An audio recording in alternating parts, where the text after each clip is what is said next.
So, you think the HyperStar is in your future, but you're not sure what you're getting into. How do you set it up correctly? What do you do about collimation? What do I do if I have to rotate the device to stay lined up with my targets? How about using filters? What do I do to make sure that my cables aren't interfering with my imaging? Well, these and many other questions are what we're going to be talking about today on another episode of Astro Playground. Stick around.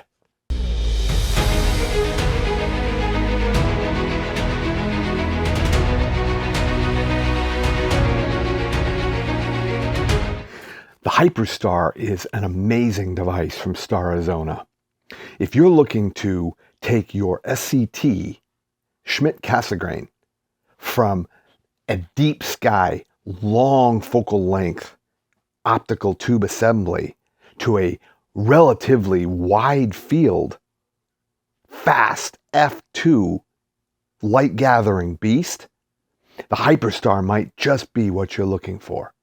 This wonderful little device will allow you to use the front of the telescope from the corrector plate. This device is basically a lens that is meant to be used in this orientation.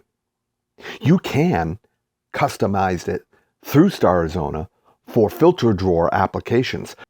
This allows you to use your filters in conjunction with either a one-shot color or a monochrome camera.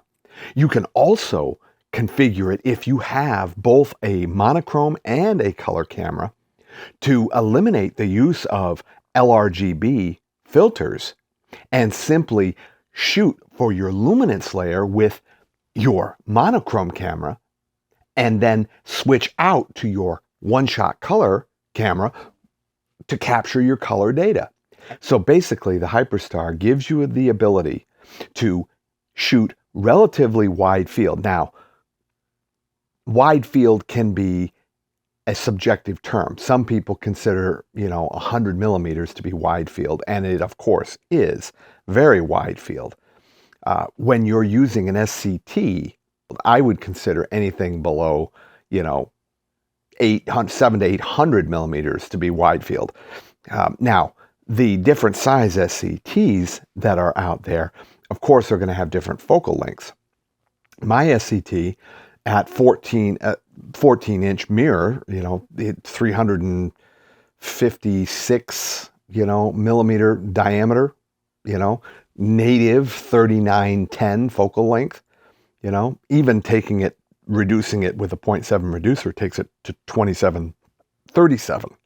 That is an extremely long reach.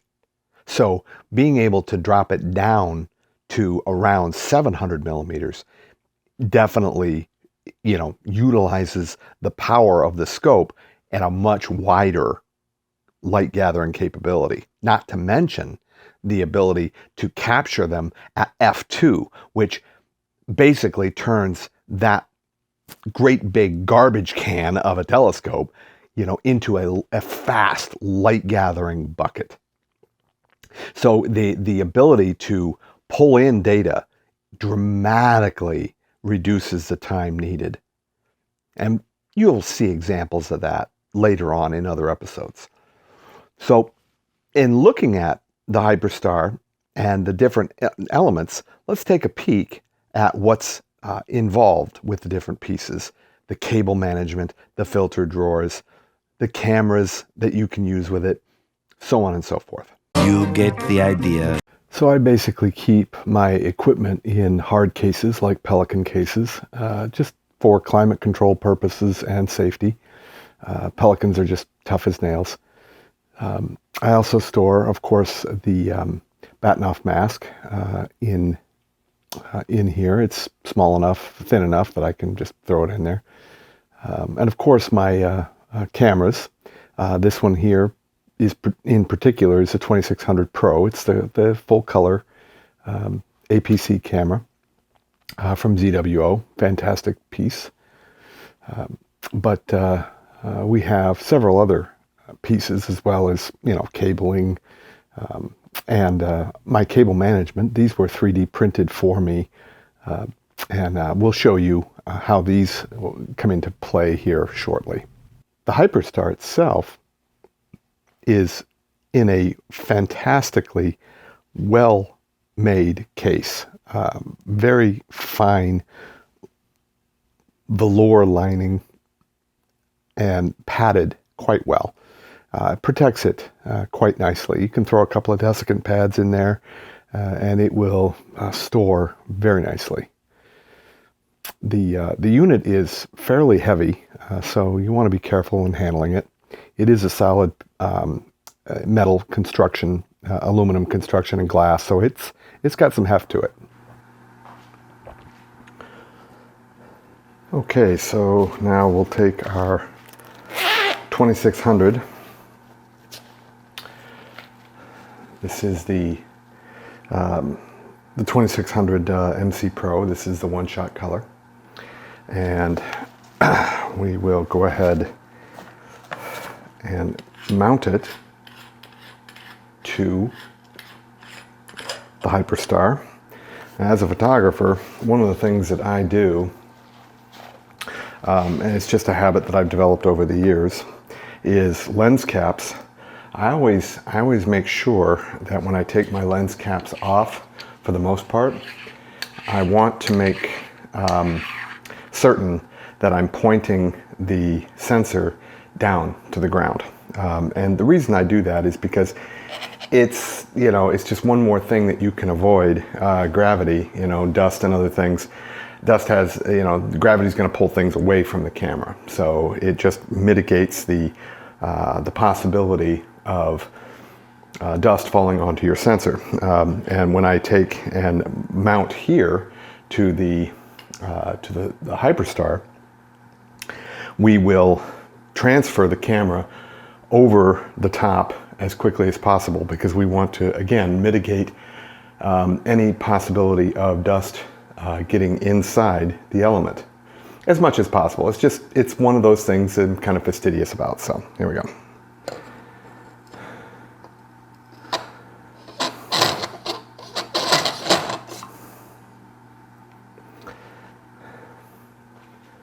And there we go. The other thing I'll do is just take both lens caps and screw them together, just to make sure that things are as clean as possible. All right, so there you have the paired ZWO one-shot color and the HyperStar. Okay, a couple things to talk about. We have the HyperStar unit set up, and it is basically sitting on its holding case. This part here will unscrew, okay, and that will hold the secondary mirror and the retaining ring that holds the secondary mirror on the corrector plate of the C14, and so it provides a very nice, secure place for your secondary mirror. And we'll show you that when we actually get it set up. The other thing that I want to talk about was this 3D printed guide, cable guide for the C14. This printed guide, you can find these on Google. You just Google the specifics. You need a 3D printed cable guide for your particular size scope. There are people out there that will do this for you. They're not expensive, terribly expensive. If you have your own 3D printer, you can also download the schematics to plug into your printer to make these. This will sit down on the outer ring of the C14. It sits down there, holds it in place, and allows you to take your cables and route the cables across the top of the jig and zip tie them in place. So what that will effectively do is mitigate the aberration that you get from cables crossing into the field of view. All right. Highly recommend these. They're cheap. Pick up a couple of them just in case you break one. That's what I did, just in case.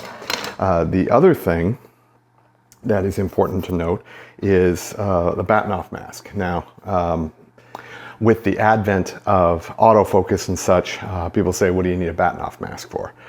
This is an excellent way to achieve focus You know, if for whatever reason your autofocus isn't working, or you are doing collimation or other things, the Batonoff Mask is an excellent tool to use for those different procedures, be it autofocus or collimation or whatever.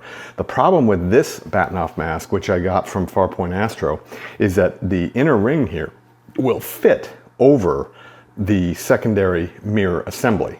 However, it will not fit over this, and I'll show you a picture of that. So as you can see, looking down on the HyperStar, looking straight down on it, you have to basically set this down over, and as you can see, those screws here do not fit on the Batonoff mask. And what we want to do is be able to get this mask to sit down onto this plate here. And I'll drop the camera down so that you can see a little better as to what I'm talking about. These screws here, that is, and you want them to fit around these screws and sit on this plate right here. All right, that is as far down as you're going to be able to get it. The only other option is to have a Batonoff mask that will fit around this plate and sit all the way down onto the corrector plate. However, I don't think that anybody is doing that. Now, I could be wrong. If there's somebody in the chat that knows of a company that is making Batonoff masks that will fit over the HyperStar, the outer ring of the HyperStar, and down onto the corrector plate, please let me know in the comments. All right. So what we're going to do is basically take the mask, and where it lines up with certain screws, I'm just going to make some marks with a little silver marker, and I'm going to use a Dremel tool to notch out those areas so that that mask will sit down onto that plate. Okay, so we've moved out into the shop, and I'm going to mark out the positions for the notches for these screws.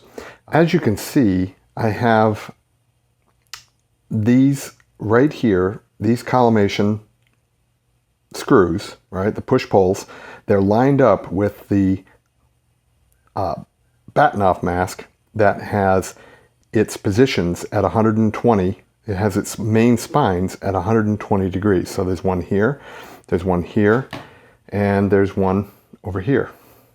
And they're at 120 degrees. Fortunately, those screws are also at 120 degrees. So that's what we're going to do. We're going to use our trusty silver marker, and we're just going to mark out where we want this to be notched. So about right there, and about right there, like that.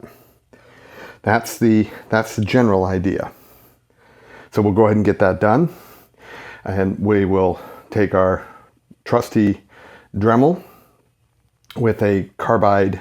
We've got a nice carbide burr bit right here that should make very short work of that plastic. So here we go.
Okay, so here we are.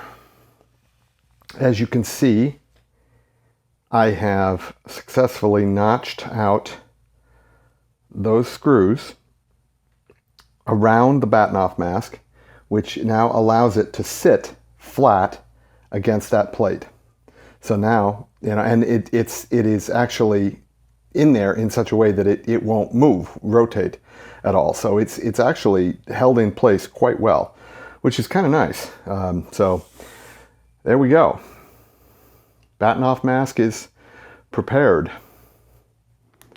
One of the most important aspects of any telescope rig is good solid cable management.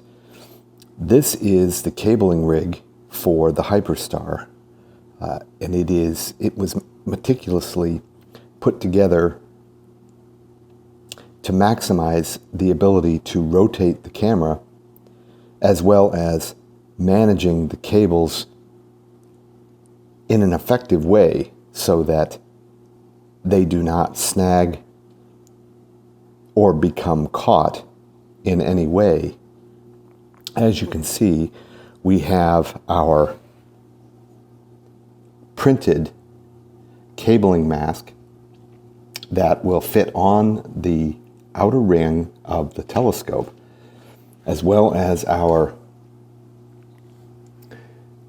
the power cable that you can see here. And I have a little 90-degree right angle that serves quite well so that I can use it within the Astro dew shield. Also a 90-degree USB 3, as you can see, that will connect to the camera. And we have all of the power and the USB 3 cabling zip tied together in such a fashion that it basically serves as a single cable until you get down to this area where you have to loop in order to take up the slack for the connections, both power and USB. One of the other things that I did was to adjust the collimation and sensor tilt plates by gapping the distance between the push-pull of the adjustment plate as well as the mounting plate for each, both the sensor tilt plate and the collimation plate. So if you look carefully right here, and hopefully this will stay in focus, this right here where I've got my fingernail just kind of in that gap, that ridge, that is the separation between the adjustment plate and the mounting plate of the HyperStar. And I've gapped these to 3/1000 of an inch with a feeler gauge. So what you have represented here is the pull screw here, which threads directly down into this plate, and the push screw, which pushes against this plate. So we work in tandem with these, push and pull, to move the distance, to increase the gap between these two plates to adjust for sensor tilt. This bolt over here is, and each set of these bolts is at 120 degrees around the HyperStar. So this bolt over here is what allows you to adjust for your rotation. So you loosen just a little tiny bit, just enough to free the friction from those nylon spacers. And this whole unit here will rotate to accommodate rotation for your target object, which is very nice. Now, the other thing was the sensor tilt plate, this tilt plate that you see right here, this black plate between the body of the camera and this plate here is also gapped to 3/1000 of an inch all the way around. And that will hopefully allow us to have a good starting point to adjust for any sensor tilt that may be resident in the 2600. So just an important aspect to what we're doing to set up this HyperStar onto the telescope and get it calibrated correctly so that we can do some imaging with it. Many minutes later. So we're going to go ahead and get the HyperStar installed right now. And as you can see, we'll just remove a temporary cover here. And we want to remove the secondary mirror. This process, you want to be very, very careful. You don't want to drop, God forbid, anything onto the corrector plate. That would just be bad. So be very careful when removing the retaining ring. I always use both hands just to make sure that it doesn't fall. The last thing you want to do is scratch that corrector plate. That would just be bad. So, and this actually is big enough that I can just put it on my hand to kind of safeguard it. So over here, we will take our HyperStar, and it has this safety container that both protects the HyperStar unit itself when not in use, but will also protect the secondary mirror from any damage. So it's a nice heavy metal storage container that will fit the retaining ring. This ring screws right on there. So that's what we're going to do. We're going to take the secondary mirror out and place it inside of this container. And again, this is a process you want to be very, very careful in doing so.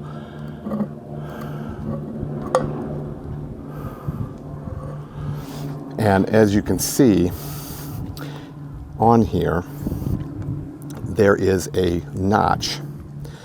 Then that notch lines up with the set screw that is on that mirror.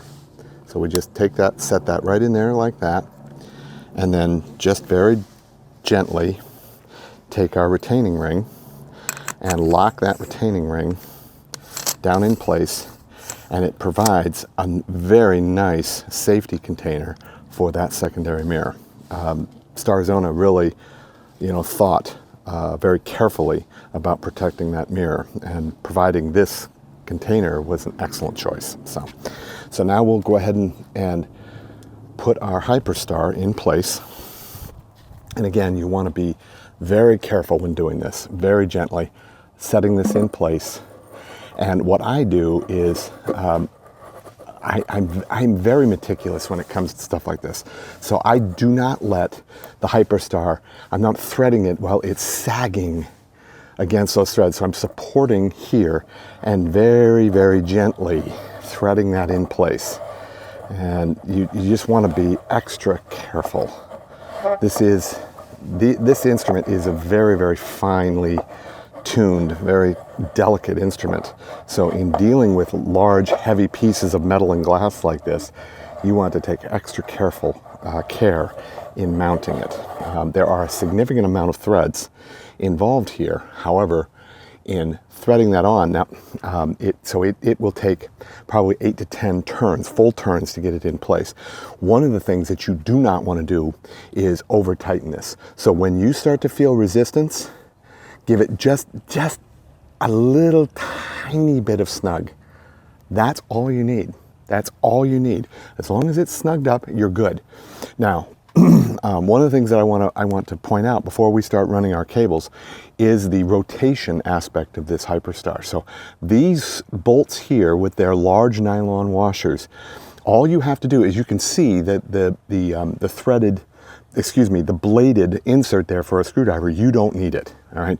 The last thing you want to do is tighten this down so tight that you need to use a screwdriver. These need to be finger tight only. So as you can see, that right there is what I consider tight. So I'm just going to take that and loosen that up, maybe 1/8 of a turn, and I'm going to do that all the way around, 1/8 to 1/4. And that's all you need to do. And then you can rotate this effectively for your rotation, which is very nice, metal on metal. But so that makes the rotation aspect excellent. So again, tightening these down, finger tight only. You do not need any more than that. Trust me, that thing is not going to move. So our collimation will be done with these two, push-pull, the pull screw, thumb screw, and the push thumb screw, all right, or bolt. Actually, technically, they're bolts, they're not screws. So, but of course, we're not going to mess with that right now. So we have our sensor sensor tilt and a collimation tilt adjusted. We're going to go ahead and put our cabling in place right now.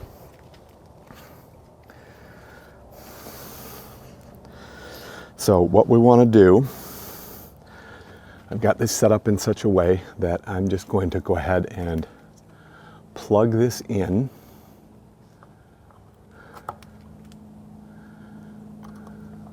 Like so. And then this unit, this little printed cabling jig will sit, as I said, it sits right in place on the telescope. Now, it won't stay there very well until I put the dew shield on. Okay, so that's what we're going to do next. We're going to set the dew shield in place.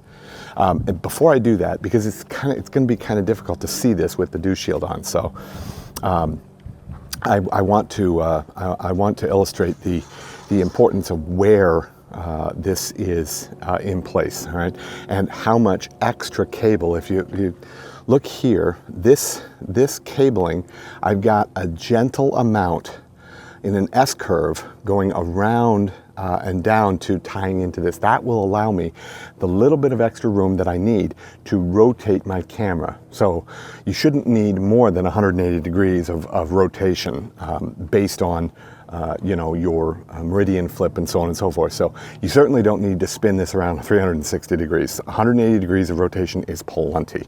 All right, and this extra here, this extra slack gives us the ability to rotate that. So, okay, so now we're going to go ahead and put our dew shield in place, the Astro Zap. And this, the nice thing about this particular Astro Zap is that it was custom built. It's a custom build for not only this telescope, but also for, it has the length necessary to support the HyperStar. So you can have the camera, cabling and everything inside of the dew shield and put the cover on, and it's all self-contained. It's quite nice, and you'll see what I mean here in a second. So I'm gonna go ahead and get this installed. And this can be a little tricky. So what we have to do is, if you can see this notch right here, that notch has to go over this cabling, right over this cabling. So what we'll do is we'll line this up and then we'll turn the dew shield to get it into the correct place.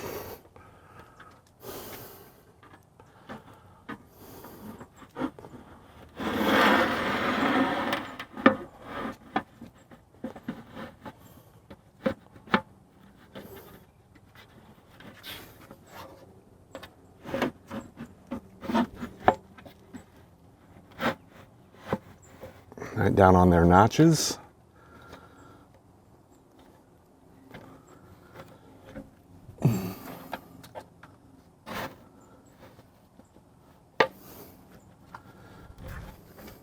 And then these little nylon screws just basically touch the OTA, and they sit just below the level of this ring here, so that it can't pull out. These do not they do not hold the dew shield in place with friction. They hold it with literally a lock against that ring. All right, so we'll just go ahead and tighten these up.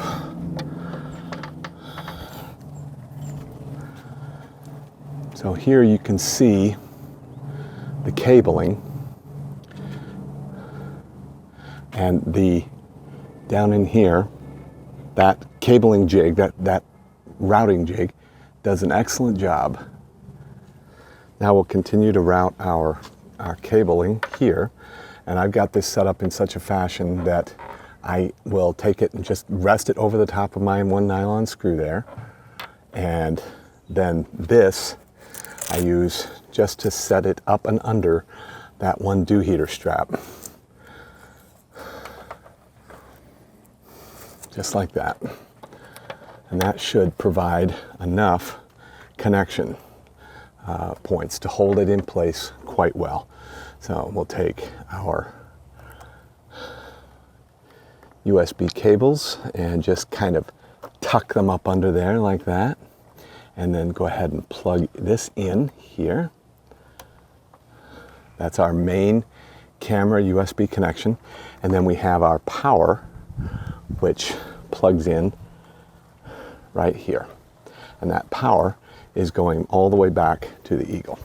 So there we have our HyperStar set up with the correct cable management. And as you can see, we have all of our cabling up in here. The jig is right in place where it should be. The cabling is out of the picture and running up to the camera quite well, which is very nice. And then at one last little point, our cover. And as you can see, it is very, very close, but the cover does go on, just like that. So that's the installation of the HyperStar, and hopefully we will be able to get some imaging if the weather, the weather cooperates. We'll have to wait and see. But this should provide an absolutely phenomenal view of the heavens at 720 millimeters of focal length at f2. So we're going to be able to capture some amazing nebulae in the Sagittarius arm of the Milky Way. And I've already got a couple of targets in mind, and I'm very excited about that. But we should be able to capture the data in a fraction of the time that we've been capturing at the back of the telescope. So the one other thing to note, if you look at the very back of the telescope, I have removed the rear camera assembly. I opted to leave the focal reducer in place, went ahead and capped it so that it's well protected. But as it stands right now, the scope is set up for camera front imaging. And this should be very exciting. So Later, in the void. So there you have it.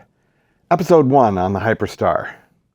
I hope that you have gained some insight as to not only the capabilities of the device, but also the installation, the cable management, what the device can do, and what you can expect. This first episode is strictly for the installation aspect of it. In our next episode, we will be discussing the actual collimation as well as the sensor tilt adjustment. And we will get the first lights using the HyperStar, weather permitting. As I've been recording here, we have literally been going through a deluge. We had a mini tropical depression that blew through here in Florida, and it just dumped a ton of rain on us. So, but at any rate, if you like this kind of content and you'd like to see more, consider subscribing to our channel. We thank all of our subscribers, our current subscribers, and we look forward to hearing your questions and comments.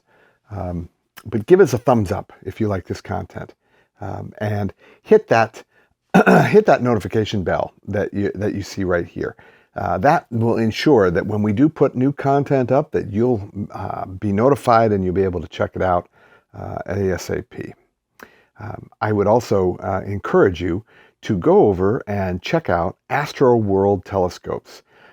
My buddy Dan Higgins runs a wonderful online buying experience at Astro World Telescopes for all of your imaging needs, especially as it relates to the world of astrophotography. I have provided a link that you'll see in the description as well as on our homepage to Astro World Telescopes, and if you click on that link, you will go a long way to help us in supporting our channel as we get a small commission on anything that you buy. It doesn't cost you anything, but it helps us out. So I would encourage you to go ahead and do that, and head on over to Dan and let him know that you found his website through us here at Astro Playground. I would also encourage you to check out Astro World TV. We meet every week, Wednesdays and Fridays at 8 p.m. Eastern Standard Time. We talk all things astrophotography. We talk all things imaging, the things that are going on with our personal rigs, our experiences, our successes, our failures. We have a great time. We have a tendency to go off the rails and really get into some interesting topics at times. A lot of wonderful guests, and we encourage you to come over and check us out. Jump into the chat and say hello, and let them know that you got there by an invitation from us here at Astro Playground. Come over and say hi. If you like what you see here and you'd like to support us here at Astro Playground, I would encourage you to buy me a coffee. All your proceeds go to help continue supporting this channel so that we can continue to bring you the kind of content that will help you and help us to grow as a community. You can either have a one-time donation, which thank you very much, we appreciate that. You can also consider supporting us with a monthly donation. It is completely up to you. All proceeds go to supporting this channel. So look for our next episode on the HyperStar. It will be coming shortly, weather permitting. I would also encourage you to comment on the video content that you've watched with us today. If you have questions, please feel free to add those in the comments. If you would like to comment about something you see us doing, I always welcome various opinions. If you see us doing something that you think that you can do better, please let me know. If you think that we're doing something right, give us that thumbs up. If you think we're doing something wrong, let us know what you think we're doing wrong. Hey, you know what? Maybe you just think I'm being an idiot. I'm an idiot!